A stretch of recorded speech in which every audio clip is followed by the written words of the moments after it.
Gundam.tk presents High Grade Adele.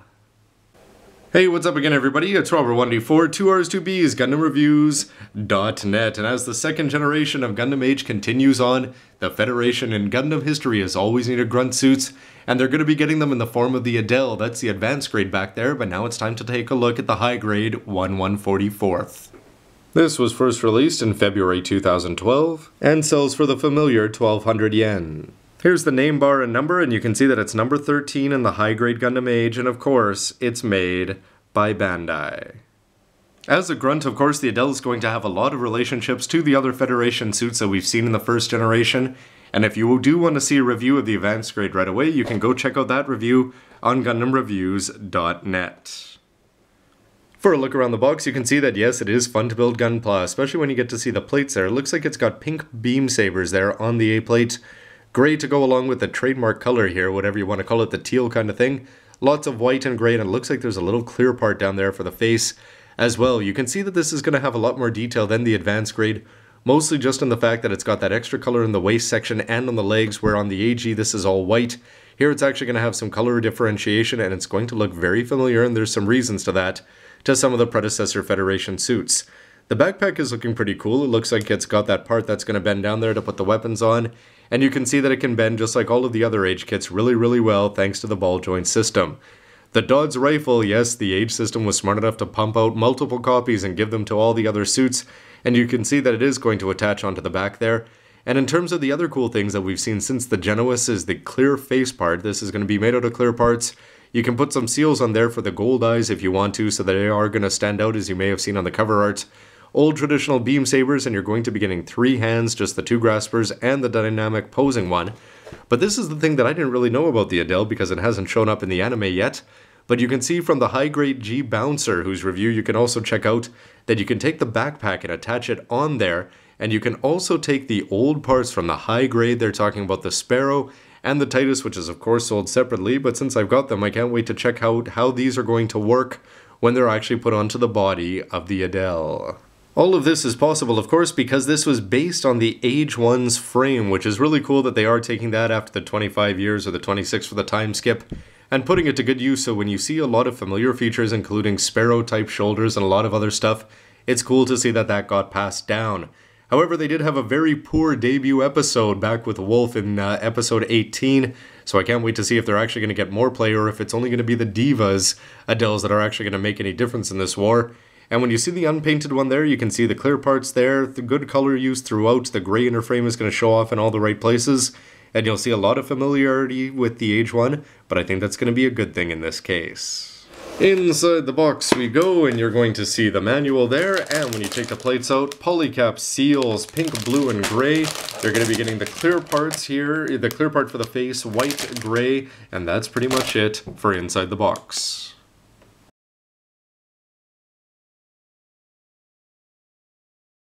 Looking at the plates themselves, I gotta say that the A-plate is a little bit disappointing in its colors because you're already going to be getting gray on another plate, and you could have the beam sabers just attached on a separate plate, runner all together, and not have them worry about that. So when you can put 4 on here, it just seems disappointing that Bandai didn't. Would be sort of cool if they had put some black to go along with the gray, but I suppose that would have made the AG a lot more difficult. You're going to see a lot of familiar things like the main shield cover there, which is going to be very similar to the Age 1 normal. It'll be cool to see the way everything goes put together there. You can see the face parts there up at the top and the very familiar beam saber holsters. But after a sort of disappointing A-plate in terms of colors, what I was really disappointed with is when you take a look at the B and the C plates, is that they are actually labeled for the Gundam Age 1 normal, which means that 2 out of 3 plates for this guy is something that you've already put together and multiple times if you've done the Sparrow or Titus. Gonna make total sense in terms of in-story, but it's a little bit dull in terms of a build perhaps. You can see a lot of very familiar shoulder parts down there, and you're going to see a lot of things like the shield, and you're going to have these white parts, not all of which are going to be used, and you're going to have some unique parts here to go along with the chest part and the head and the lower waist, so it's going to be interesting to see. Not a total copy of the Age 1 normal, but still far too many similarities perhaps to make this feel like a new and interesting build.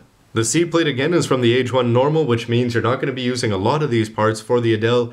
And mine was just a bad luck, I guess, because when I opened up the box I already had a few parts falling out, and you can just see that some of these are never going to get used. You can see that old gray part there from the head, but the parts that are, we'll see how it goes to work, and the Age one was an incredible inner frame, so I'm sure that this one is going to function just as well. It's just a question of whether it's going to be an interesting build or not. And you can see here from this empty C plate that nothing was omitted. It's identical from the Age one normal to this Adele. And that it's only the corner here of the B plate that was added on compared to this empty plate. So you can see that, of course, Bandai had this whole thing planned out very well from the very beginning. And it's really cool to see, I guess, just how much engineering thought that they put into this.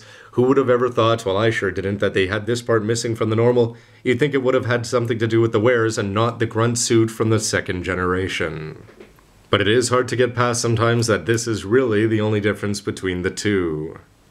Still a plus though to be getting this part, CL3 there, which is going to be the same as we saw on the AG and still different from things like the Genoese and the Genoese Custom before it.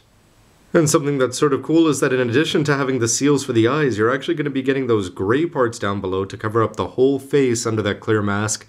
I look forward to seeing how that's going to actually play through and whether you're going to be able to see it in any kind of light. And there's a whole lot of black seals there that can go on for some extra details, along with a green seal for the Dodds rifle. I have to say that I'm a fan of the cover art though. As we take a look at the instructions, you've got the Adele here, some very nice clean art front and back. Lots of similarities it seems in terms of design. You can see the big ring there where Flit is going to be stationed, even though we haven't seen too much of him in the actual anime. Second generation, and you can see the front and back there looking great. Along with the pilots, but not for this regular color, but for the Diva colors, you can see Alyssa and Max. And yeah, that's really too cool to see DK come back in an actual useful form.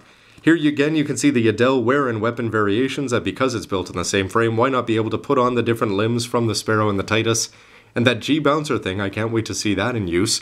There's the H2 normal and the H2 double bullet, which as I look at it more and more, you can see that the limbs are going to be quite different. So it shouldn't be as repetitive as building this is compared to the Age 1. And the Genoese 2 did have a good debut, and I can't wait to see its model coming out.